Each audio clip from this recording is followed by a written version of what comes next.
Ang Miss Universe 2015 ay ang 64th Miss Universe pageant, na ginanap sa The Access sa Las Vegas, Nevada, United States noong December 2015.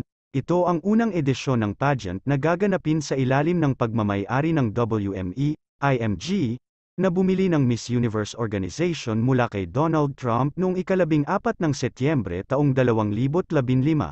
Dahil dito, ito rin ang unang Miss Universe event na ipinalabas nina Fox at Azteca bilang kani-kanilang English at Spanish broadcasters ng pageant sa halip na NBC. Sa pagtatapos ng event, kinoronahan ni Paulina Vega ng Colombia si Pia Wurtzbach ng Pilipinas bilang Miss Universe 2015.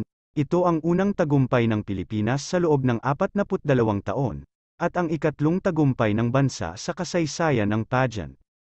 Ang mga kalahok mula sa 80 bansa at teritoryo ay sumabak sa pageant noong taon,